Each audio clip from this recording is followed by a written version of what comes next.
2. Welcome to this special episode of So You Want to Sell on eBay. I'm Ron LeBeau. And I'm Ali Young. Hey, everyone. We have from Rhode Island, Dave Kosciusko. Dave, how you doing today, sir? I'm doing great. How are you guys doing? Oh, man, I'm doing better than I deserve. Better than you deserve. That's good, Ron. Jeez, great to have you with us, Dave. Awesome. You doing all right, Thailand there, Ali? Yeah, man. You know, living the dream. It's hard life, but someone's got to do it, you know. That's right. That's right. Well, David went from being bankrupt to selling over $2 million in phones and electronics on eBay over the last 6 years. He has helped hundreds of people grow their eBay business through buying and selling phones off classified sites and reselling them on eBay. That is so awesome. Yep. And we have a topic today, Dave, and we've talked about this a little bit. The topic is making more sales on eBay, and I can't think of a better person to come up to have on our show for this. This is going to be so awesome, and I believe that the information we're going to provide today is going to help a lot of sellers on eBay. So let's dive right in, man. So a little bit about you is, you started out, just kind of started out with purses and stuff, right? Selling on eBay? Yeah, well, in a very short format, yes. We started out buying a whole bunch of junk to try to sell on eBay, and we failed pretty pathetically at first. And those little tests resulted in us figuring out that there was actually a little market in flipping designer purses. But it now led into other things and stuff like that. That's how everyone starts. I mean, they all start around selling the junk around their house, and then they ended up creating businesses out of it. It's amazing. The problem was I didn't just sell my junk, though. I found other people's junk to sell, too. Right. Well, the hope is today that we're going to talk through the process of starting and selling and how you grew that to getting more and more sales and some of the tips and tricks you learned along the way that might help somebody who's thinking about starting an eBay business, or maybe they started one, maybe they've been doing it for a year or so and just can't quite get to that next level. So let's start at the very beginning, because we have some people that are listening right now that don't know a whole lot about what to sell and how to get to the next level. So, we're going to talk from like $500 a month sellers up to $5,000 if you want to go that far, however you want to do that. But let's talk about how you would increase your sales from beginning to, the next levels and things. Well, to increase your sales, I think the biggest thing is to increase the dollar volume of the item that you're going to sell. See, my problem was I was thinking small when I first started on eBay. So we were looking for items that are $10, $20. And, we were trying to make a profit on those. But the problem is there's such little profit in a $10 or $15 item that it's mentally stressful to list that item when you're only going to make like $1 on it. Yep. So you've got to hustle, work really hard to make big money with these small dollar volume items, right? So what happened with the designer purse was it actually, I remember that's what I was doing, was trying to sell the little knickknacks and lower dollar volume things. But then what happened was we were at a yard sale, and it was our wedding anniversary, and we were really broke at the time. I was only making $300 a week as a carpet cleaner, so we didn't have a lot of money. And I found a really nice Coach purse at a yard sale to buy my wife for our wedding anniversary. Right? I know it's not the best present, but no, it's romantic. It was a nice, but it was a nice purse. But then from the eBay experience I had gotten, I looked on eBay and I was able to, find out what things are worth now because, I had some experience. And I found out that Coach purse was selling for $230. So a light bulb went off. Like, well, wait a minute. What if I started looking for stuff like this to sell instead of these little things, like more, like less items, but more dollar volume, right? And then I said to my wife, hey, let's go out. Let's see if we can find some designer purses next week. So we searched up all the Craigslist ads that had yard sales, and we typed the word like Coach purse and Michael Kors and things like that. And we bought 4 purses the next week for between $5, $10, $15 a piece. They were, we paid little money for them, but we ended up getting like over $200 for them. Wow. So we made a huge profit on those, and it was just 4 items. So that's when I realized that the high dollar volume was the key to really making big money. Where a lot of, I noticed a lot of sellers are focused on the small thing because they think, it's going to be easier, but really it's just less work to do the higher dollar volume. And it's just as much work listing a high dollar volume item as it is listing a low dollar volume item. Right. No, that's good advice, because you're right. I mean, there's a lot of people that are selling a lot of small dollar items, but like you said, it's like they're sweating the brow, man, you know, and you're over there selling bigger items, making bigger profits right away, and are able to sell more of those because you have the time to do that, right? Well, yeah, I think it's just because it's less time to do it, right? Yep. I mean, I see sometimes in groups, I'll see people saying, got a list, where, you know, I just did actually piles. I don't know if you could see the video, but I got, you know, probably 20 phones for the week. It's like $7,000. And this is a slow week for me, but I banged it out in 15, 20 minutes. So that's nice, right? So that's $7,000 worth of eBay items in 20 minutes. Whereas, you know, if these were $5 items, I'm doing this interview right now. right. They wouldn't have time. It would be a lot of work, right? So what's the way sort of then for people to find that then? I mean, so, you know, you're not a person that wakes up in the morning thinks you're going to be selling purses. You just saw something, you saw it as a way. So for someone who's out there, you're not talking buying large size items. You're talking about buying an item that's worth more money in value. But what would be your way of finding that? I mean, you saw the purses, but what would be a way that people could find something like that? That's a great question. I think, you know, like any business, and I own 4 businesses now. We do over $1 million a year with my businesses. And every business that I've had that I've become really successful with, it's always kind of like fallen into it by, you know, trying things out. So it's not like I chose one day, like you said, to sell designer purses, especially being a guy. It's probably the last thing I really wanted. Yep. It was funny because I was known as the purse guy. I had a car full of purses for about 6 months in the beginning.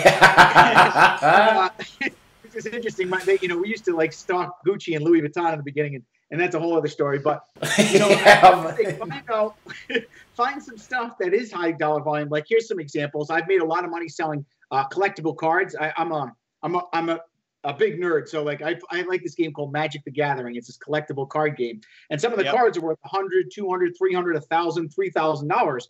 And I made $8,000 on a Magic the Gathering collection. Sold that on eBay. I only paid $1,000 for it. So I made a $7,000 profit. And those are very easy to ship because they're light, but they're high value, right? Same thing with purses. Purses are a little bigger to ship, but you stick them in like a medium flat rate box. And, you know, my biggest win with purses was you ever heard of Chanel? You guys know the brand Chanel? Chanel is like, you know, one of the highest end purse makers in the world, right? And their flagship purse is called a double flap lambskin jumbo bag. So we had a girl that we had bought 2 of those for $1,500 total for 2. She was like a rich girl. Her mom had a ton of money, lived in Europe, and she was paying for her to go to school here. And she sold those purses, made $1,500, and we flipped them the next day for $7,500. So that was a nice $6,000 profit off those 2 purses. So that's what, you know, it's great. It's 2 items, $6,000. How many items do you got to sell at $5 or $10 to make $6,000, right? Now I do cell phones and electronics now because they're just more readily available, so they're easier to get inventory at a price I'm going to make a profit on, because there's so many people that have cell phones, they're constantly upgrading, breaking, and things like that. So that's why I like those now. So you actually you brought up a good point, because you mentioned talking about the Chanel and stuff like that. So I know it's a little bit off topic, but it is a good topic to talk about as well. Is what about like name brands and stuff? So you're selling these items. You know, how do you know that they're real, and is there a problem selling them on eBay? Well, that's a great question. That's why I got out of purses, because I did get burned a few times selling some fake ones on accident. And, you know, eBay lets you know real fast they don't like that. I didn't do it on purpose, but usually they have people scanning all those high-end purses for fakes. And, you know, they'll send you the M warning. I don't know what it's like, an MC something violation. Warning. And you only get 2 of those and you lose your eBay account. I got 1 and I was like, oh, we're going to have to be really careful from now on. Right. Look a lot like the original, so you do have to really be careful. I recommend, if you do get into high-end purses, they have authentication services that are $5 or $6, and they'll authenticate a high-end purse for you like that, and that's well worth it. I started doing that after that happened to avoid that situation. I see. Yeah, but so you got into cell phones to kind of just avoid that altogether, right? I mean, that would be kind of a hassle if you made a business doing that, right? Without knowing the fakes that are out there, because the fakes are really awesome. They do a really good job, right? Yeah, but if you're a fashion connoisseur, like I know some women that know every little thing about Louis Vuitton, Gucci, all the models and things like that, and you know this stuff, then it could be very lucrative because you'll be able to beat a lot of competition. And, you know, these other people, they don't know where to sell their purses. So it is very profitable. For me, it was a good stepping stone because I figured out how to make the profit, but that would lead into the cell phones for me. Now, there's other people, I know people that make huge money with like motor parts. They'll take parts off cars or old motorcycles and stuff and flip those because those will fetch a huge profit. And that's, again, small items, big profit. Collectible trains and collectibles, things of that nature. Old train sets, those are big, big money, things like that. I know people that sell things like diabetic test strips. So there's a lot of different things you can get into with eBay to have high profit, high dollar volume. If you look around, easy way to find out is scroll through the Craigslist wanted section and just see what other people are buying regularly. And that tells you if they're making money at it, there's probably some money, right? So just go do that and you find out real fast. Definitely. That's really cool, man. Yep. So anyhow, so okay, that's the beginning stage, right? So let's go to the next level. So let's just say I'm making $500, maybe $1,000 a month. I know you've got a lot of different avenues that you're doing, YouTube and all these different things you're doing, but where would you go from a $1,000 a month to get to that next level then? Like if someone was at $1,000 a month, right? And they wanted to get double to that. 10,000. Well, I've scaled over 77 people now to 10,000 a month with their eBay business, and I've trained probably 400 or 500 that have done between 3,000 to 8,000 a month. And the key is just make sure you're doing more of what's working and less of what's not. It sounds really simple, right? But like, for example, like my students, I teach them how to flip phones. I find out what advertising platforms are working. And then we make sure we go all out posting on those platforms to get the inventory. And then if they're not doing everything they can, we find out, well, where's the holes in the ship that we can plug to get them to that 10,000, and we fill those holes first. And also, with this, I'm in a flipping business, right? We buy, flip, buy low, sell high. So it does take a little bit of sales and negotiation skills. So like with the students I've worked with, a big sticking point is their negotiation because a lot of people aren't as experienced. I used to be a top sales trainer for the Kirby vacuums, believe it or not. Wow. So I've got a lot of negotiation skills because I've knocked over 20,000 doors and I've trained hundreds of people how to sell vacuum cleaners in-house. So I learned yes. And that's what made me really good teaching these students. But once you get that down, you learn how to negotiate and buy at a price on your terms. Like you want to buy at 50 and flip for 150 or 100, 150, somewhere around there, right? So once you get all those pieces, the advertising, the negotiation, and also what's called an appraisal. So when you're buying stuff to flip on eBay, it's important that you get good at figuring out what something's worth. That's called an appraisal of the item. Definitely. And the more accurate you can value what an item's going to sell, the more confident you can be in buying and flipping it, and you can be a little more aggressive with your pricing because you know it's going to fetch a certain price. So if I know, like I look up on eBay search bar and I see a certain phone is selling for 200, and I use my appraisal skills to see, okay, I can almost guarantee I'm going to get at least 200 for this phone no matter what. Well, I can go as high as, let's say, 110, 120, knowing I'm going to make a nice solid $60 or $70 profit, and I could beat anybody else who's trying to buy that item, basically. Right. I mean, it sounds like you just mastered it out, So what about like the sort of fear factor? It's like you're confident, you're one of these sort of salesy type people, but what about someone who maybe not so confident or maybe they're not actually sure what the product is or even what it's worth or what their time. I mean, that type of thing. Of course, and I have students that have no people skills whatsoever, complete introverts, and then we've taken them to 10,000 a month, but it's just leveling up in a different fashion. So, for example, I have like a credo. I'm a big fan of credos. I don't know if you know what a credo is, but I say like certain things to myself every day to reprogram the neural pathways in my brain. Like right now, I'm doing a law of attraction credo to attract more wealth into my life. So I have a series of things that I say, and then by saying these things for 30 days, it literally reprograms the way I think. So, with the student that has a little bit of fear and things of that nature, we'll have them recite this credo I have to reprogram their brain to eliminate those fears and give them a little more confidence. Nice. Affirming themselves every day, saying, I am a confident person. I watch videos daily to improve my skills. And as they, watch training and videos, and they practice this stuff daily, they will gradually get better and usually faster than not if they apply themselves and focus. Yeah, you really have to believe that it's going to work, right? I mean, you have to believe yourself that it's going to work because, like you said, I mean, I really believe in that credo as well. And laws of attraction really I do believe work because, when you convince yourself that you are, I'm a good person and I can sell this stuff and I can do this, you really start believing that stuff. All of a sudden, it's not magical that it changes. You've convinced yourself to make the changes necessary to make that work.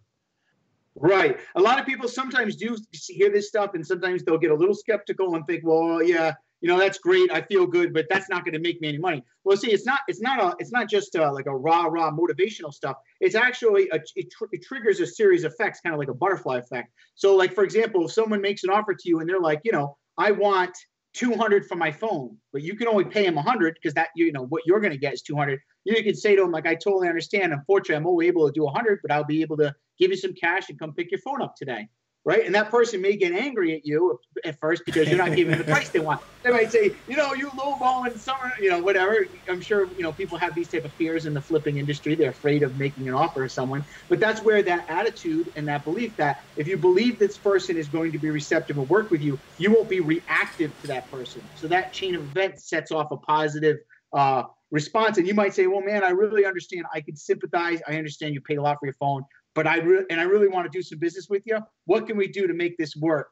I really would like to buy this today. And by reacting with empathy, because I'm focused on attracting wealth, now that buyer feels more comfortable with me and trusts me, and we can actually more likely to put together a deal. Yeah. Oh, you can have it for $50, but no less, no more. It's. I always tell people we don't want a combat experience. Yes. Negotiate. It's always working together. Yeah. I love it. I love it. So yeah, and the end result is, I, as a seller to you, need to feel like I won, and you need to feel like you win. We walk away shaking hands going, hey, that was a win-win experience. Life is good, man. And then when I got another phone to sell, I'll call you again, right? Exactly. So if you want to be a reseller, I know this is an eBay thing, right? And here I am talking about negotiating, but the money is made as an eBay reseller when we buy, not when we sell. eBay is such a powerful platform. We know it's gonna sell because we do our research ahead of time by doing that appraisal, right? And we know eBay has millions and millions of traffic that comes to that platform every day. People that have the money ready to buy. So that's the great thing. That's why I sell all my stuff on eBay. I like that because it takes a whole half of the business off my hands. I can just focus on acquiring the inventory at a price I'm going to make a profit at. And all this is $7,000 right here in 20 minutes. Where can I run a business where I can get all the inventory and then I can just walk in the store and it's sold in 20 minutes? I mean, There's nothing like that, right? Like I'll have half of this stuff sold by tomorrow. It happens every single week. And that's $3,000 worth of inventory moved. And I don't have to do anything except stick it in a little envelope and print up a label, stick it on there and ship it out, right? Amazing. That's why I like Yeah, that's cool. So we've talked about some really cool things so far, Dave, and really appreciate your insight because you've done this. You've started from scratch and you've done this. But let's talk a little bit about maybe listings and things, right? So because a lot of people, I know you focus on your listings on purpose because it is important, but a lot of people don't understand how they can change their listings to get more sales. So maybe you can help us understand some of the key things that you work with to make sure that you're going to get a good sale and and you're going to beat the competition on your listing. So I'll let you in on a secret with this, okay? Ooh, nobody's watching. Nobody's listening, Dave. So don't worry. Just go ahead. Tell us all, man. I'm actually not like an eBay guru. I just sell hundreds of thousands a year on eBay, but I don't know all these super eBay tricks. But I'll tell you what I focus on, okay? Because I like to keep things simple in life. I just focus on getting my stuff to sell in a day or two, right? And I find if I price it the right way, it's going to sell. I think most people run into a problem because they pay too much for something, and then they have to sell it for higher than what it's worth, and then the item doesn't sell. And I've had an item sit for an entire week, and then I drop it $5, gone in like 2 minutes, done. And just a $5 price drop can mean the difference between your item sitting there and selling. So I always make sure I buy at a price I'm going to make a good profit on, even at a fast sale, so I can rotate my money quickly and my stuff is going to move. I mean, it's funny. Sometimes people think I'm like a scammer or some kind of fake guru because they'll go to my eBay store and they'll see I only have like 2 or 3 listings. And that's because I already sold them all. Right. Like if you go on my store on a Monday, you'll see $10,000 in phones. If you go there on Friday, you'll be lucky to find 3 or 4 phones sitting in my store because we just move it all quick. Wow. That is so incredible, man. What a cool story, man, really. And we appreciate you sharing this with everybody because you really have been there. You've started in the ditches, man, trenches, really kind of, and you built this up. So cool, man. What other insights do you have for making more sales? So as far as the listings, there are a couple things to watch out for that are important. One is make sure you have keywords in the title. Like for example, if I'm selling a phone, I'll make sure to have the word smartphone in the listing. If it is a damaged phone, because a lot of people think you need to repair phones to sell them, and I don't repair. I just buy as is and sell as is. So for example, if it was a cracked phone, I would put like iPhone 8, smartphone, Verizon, cracked working screen. Because I know the buyers that are looking for that type of merchandise, like something to fix up for themselves, they're going to use that keyword cracked in the listing, right? But they're not going to say like cracked up screen. They won't use that. So you want to use keywords that somebody would search for in the listing, right? And that's important to have. So iPhone 8, smartphone, cracked, Verizon. Because I know the carrier is very important. I know that the condition is important. And I know the model of the phone is important. The color, it matters to some people, but it's not as crucial. So that would be like a second priority keyword. Also, as far as the listings, this doesn't help you sell better. Will save you a lot of headaches for returns. One thing I found in through all these years of selling on eBay is don't oversell. Like when I was brand new, I thought I had to put like, this phone is absolutely mint. It works amazing. It's fantastic. And then you'll get a guy who sees one tiny little hairline scratch on it, and he sends you this rotten message like, you nasty person, you sent me this phone and you said it was absolutely mint, and there's a scratch on it. And, needless to say, you need like a magnifying glass to see the scratch. But of course, it's still a scratch. So because I oversold it, it kind of like ruined the buyer's expectations. And then I get a return and it's a problem, right? So now I actually undersell in all my listings. And the cool part is it doesn't affect my sales. I sell just as much by underselling as overselling, except the fact that I don't have any problems with returns as much now. So I'll take a phone that's in mint condition, and we even say has light scratches on it in the listing. Even if there's not one scratch, we'll actually say the phone is in used condition with light scratches.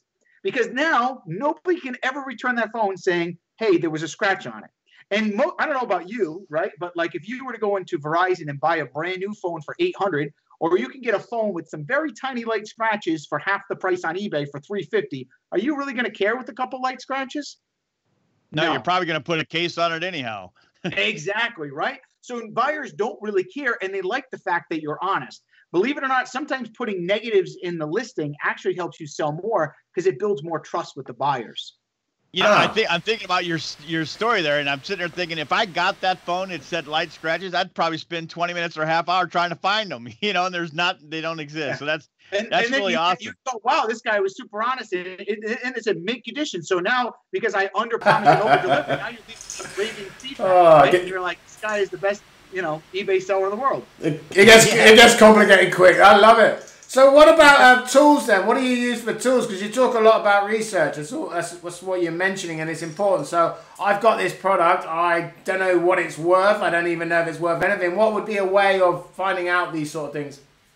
So the cool thing is you just go to ebay.com, right? And you're going to type whatever you're like trying to appraise in the search bar, like as if you were going to buy the item. And if you go to the left side of the dashboard on your ebay.com, you're going to click on sold listings. So you're going to search the sold listings for the item that you're searching for. So if you're trying to value, let's say a phone, I keep using phones. It's just what I make a lot of money with. That's fair. I'm using that, but whatever it is, whatever item it would work, unless it's some kind of weird vintage, porcelain doll from 1956 that, is only one in the world or something, that would be a little difficult.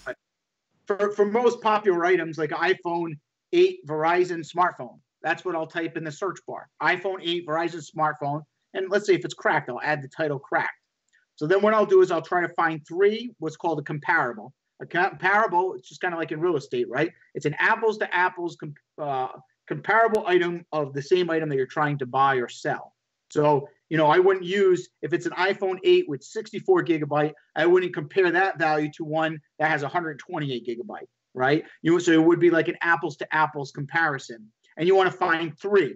If you only go one, it's not going to give you an accurate depiction of what the market will pay, because the market sometimes does weird things. Buyers will get desperate and they'll overpay for something sometimes, or they'll, a guy on eBay will lowball his own self by putting the price too low and not knowing it. So there's going to be some weird sales sometimes that kind of throw the market off. That's why you want to find 3, and that gives you a very good average of what people are paying. And then what you do is you value the item based on the average of those 3 things. And do you try to undercut, or you don't do any of that? You just... I definitely don't over. Like, I don't want to overvalue. It's always better to undervalue than over, because you can't lose, right? One thing I always say is I don't gamble my money. So I only place sure bets, which means I'm only going to do something I know for sure I'm going to get at least this amount. But if you go 2 under, then you might lose the deal because you won't pay enough for it, if that makes sense. So you want to try to be accurate, but always, especially when you're new, go towards the lower end than the higher end. So let's talk a little bit about how you turn your phones so fast. I mean, you kind of talked about it a little bit, but what do you think some of the tips or tricks are to that? I mean, do you do like competitive research, or do you just put a price on there that you just know is going to sell it quickly? How does that look for you? Because you've got it down to an art. Now, I'm not even going to look. Let me see. Yeah, I mean, look at this. I just listed, right before this interview, I listed those phones at 7,000. And before getting on here, I think 2 of them already sold. Let me see. I don't know if you can see my screen, by the way. There's my eBay sales. Too white. 61,000 for 60 days. Yeah. Yep, But, yep. Let me see what just sold here. Like, yeah, I sold a Galaxy J7, just literally sold in 5 minutes, and a Pokemon Nintendo Switch game, some kind of little video game I listed. That sold as well. So that's cool. They sell pretty fast. As long as you price it accurately, they'll sell quickly. That is so awesome, man. You've got this down to an art. And Ali, I love his mute button. I'm doing my little mute button here. So can this be done with anything though? Or, is it just because you've obviously mastered it with phones, but if I've got my granny's socks here in the cupboard, would I be able to flip them out as quick? It depends. You'd have to do an appraisal for those granny socks. They're worth a lot of money, I'm telling you, a lot of money. So, if people really want those socks, you would find out 3 socks that are selling for the same price, and you'd look up the same model socks. And then as long as those socks had a value, let's say those socks are worth $50 a piece, and make sure you're, apples to apples. So you don't want smelly stained socks, you want good condition socks, right? And if they are smelly stained socks, you want to type that in your listing. So some people like that. Stained socks, and that's how you value those, right? Apples to apples. Remember that. Yes, apples to apples. And you might want to say they really stink, because if they only stink a little bit when you get them, it's not, well, that wasn't that stinky, right? Look. I love what you do, Dave. And seriously, the eBay model is so awesome, because really, once you figure out what you do and what you've just explained to our listeners, it's really like shampoo. Just wash, rinse, repeat. Just keep doing it, right? I mean, it's so awesome. The concept is so simple. eBay gives you the traffic. You pay some fees and stuff like that, but who wouldn't pay the fees for that to get the traffic that they give you? And, you've done really, really well for yourself, man. It's just so awesome. Thanks, Ron. I appreciate it. Yeah, absolutely. Yeah. So, Ali, are you there? I'm here. Do I look like I'm not here? Can someone not see me? I always get this problem. It's just because I live in Thailand. I didn't know if you're muted again. It's all good. Listen, man, you've shared a lot of cool things. This is going to be so awesome. It's going to be a great part of the summit. We're really, really excited to have you on here. And just really kind of cool. You've shared a lot of cool reasons and situations. And I'm sure a lot of people are going, wow, I never thought about that on certain parts of this. So this is really awesome, man. I appreciate you. Yeah, thanks. I appreciate it. I love having, doing these interviews with you guys. I remember the first one I did. I always have a blast. You guys are a lot of fun. So anytime. Well, it's been awesome, and I just I think it's one of the important parts, isn't it? I mean, you're on eBay because you want to sell something. I mean, it's just you're not in there. Oh, what should I do today? I'm bored. I'm going to go and list some items just so they don't sell. So having some tips and tricks, and I like that, apples and apples, even if you're selling socks. I think it's a great way. But you're very different than most people that we interview, because most people we interview aren't trying to sell the product quick, or don't assume, or don't appear to be doing it like that. They appear to be, long term. And there's different ways. Like, I work for a client. He has thousands of products on eBay. They're always flipping and stuff, but he's always got a vast amount of products on eBay. So I suppose that's just another way of doing it, is it? Sure. I mean, and if you're doing like drop shipping or something, I got a friend who does drop shipping. He did 200,000 a month with drop shipping. It's just a different thing. It doesn't mean it's wrong. It's just different. And then with that, that's just more of an automation where you're going to hire virtual assistants to do all your listings for you. But even then, though, you're not doing all the work yourself. You're hiring, you know. But in the flipping business, I think this way is the way to go.